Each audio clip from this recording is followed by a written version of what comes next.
ഞാൻ ഹിന്ദു അല്ല എന്ന് ടീച്ചറിനോട് ഞാൻ തുറന്നു പറഞ്ഞു. ഹിന്ദു ആകാൻ ഞാൻ ആഗ്രഹിക്കുന്നില്ല. കാരണം ഒരുപാട് വിഴുപ്പ് വാണ്ടങ്ങൾ നമുക്ക് ചുമക്കേണ്ടി വരുന്നതിൻ്റെ പേരിൽ I don't like to follow this. MR. Rajesh, Acharya MR. Rajesh വേദപഠനം നടത്തുന്ന ആൾ ഇദ്ദേഹത്തിനെ കൊല്ലാൻ വേണ്ടിയിട്ട് കൊട്ടേഷൻ കൊടുത്തിട്ടുണ്ട്.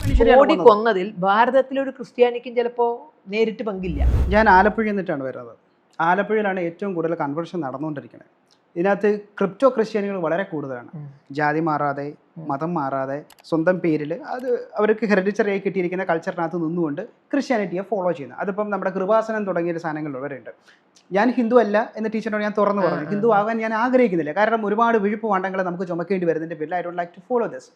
എന്തുകൊണ്ടാണ് ഞാൻ വിഴുപ്പ് ഭാണ്ഡം നമ്മൾ പുറത്ത് നിൽക്കുമ്പോൾ വിഴുപ്പാ തോന്നണ പലതിനകത്തും രത്നങ്ങൾ ഉണ്ടായിരിക്കും. പക്ഷേ ടീച്ചറെ സത്യസന്ധമായിട്ട് പറഞ്ഞു, എനിക്കിത് ചുമക്കാൻ ഭയങ്കര തുറന്നാലേ അറിയുള്ളൂ. പലതും നമ്മള് ഇങ്ങനെ അങ്ങോട്ട് മാറ്റിയിടുമ്പോ വ്യക്തിപരത്ത് എന്താണെന്ന് അറിയില്ല. ഓരോ ദിവസവും വരെ ഇപ്പം ഞാനിപ്പം പേഴ്സണലായിട്ട് എടുക്കുന്ന വിദ്യാസാഗർ ഗുരുമൂർത്തിയാണ്. അത് ഇദ്ദേഹം ഞാൻ ഈ പറയുന്ന പോലത്തെ സാധനങ്ങളൊക്കെ പറഞ്ഞതിൻ്റെ പേരിൽ ഈ ഹിന്ദു മതത്തിൻ്റെ നേതാക്കന്മാർ തന്നെ അദ്ദേഹത്തിനെ വേട്ടയാടിക്കൊണ്ടിരിക്കുന്നത്. RSS, BJP തുടങ്ങിയിരിക്കുന്ന എല്ലാ സാധനവും ആരും വേട്ടയാടുന്നില്ല. അതൊക്കെ തെറ്റായ ധാരണയല്ല. എനിക്ക് പേഴ്സണലി അറിയുന്ന ഒരു കാര്യം ഞാൻ പറയാം.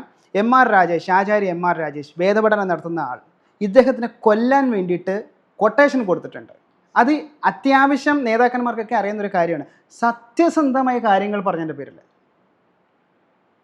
അത് ഇദ്ദേഹം എന്ന് പറയുന്നത് വളരെ എഡ്യൂക്കേറ്റഡ് ആയിരിക്കുന്നൊരു മനുഷ്യൻ, വളരെ ഡെപ്ത് നോളജ് ഉള്ളൊരു മനുഷ്യൻ.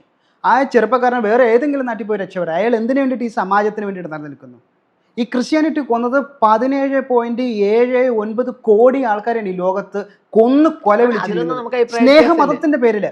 ഇന്ന് ഈ ലോകത്ത് നമ്മളുടെ ശ്രമം എന്തിനായിരുന്നു എന്ന് പറഞ്ഞാൽ, കാരണം ഇവര് നമ്മുടെ രാജ്യത്തെ പ്രജകളാണ്. ഒരു പക്ഷെ ഇവർക്ക് ആ കൊലപാതകത്തിൽ പങ്കില്ല. ഇവർക്ക് ആ മതവുമായുള്ള ബന്ധമുള്ളൂ. ഈ 17 ലക്ഷത്തി കോടി കൊന്നതിൽ ഭാരതത്തിലൊരു ക്രിസ്ത്യാനിക്കും ചിലപ്പോ നേരിട്ട് പങ്കില്ല. പക്ഷെ അവരെങ്ങനെയാണ് ലിങ്ക് ചെയ്യുന്നത്? ഈ ബൈബിൾ വഴിയും പഠനം വഴിയാണ് ലിങ്ക് ചെയ്യുന്നത്. പക്ഷെ നമ്മുടെ ശ്രമം എന്തായിരിക്കുന്നത്? ഇവര് ഭാരതത്തിന്റെ മക്കളാണ് അല്ലെ?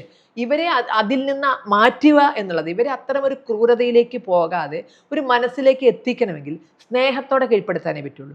ആ സ്നേഹത്തോടെ കീഴ്പ്പെടുത്താനുള്ള ശ്രമമാണ് ഈ സംഘമാണെങ്കിലും സംഘത്തിന്റെ പരിവാർ പ്രസ്ഥാനങ്ങളാണെങ്കിലും ഉദ്ദേശിക്കുന്നത്.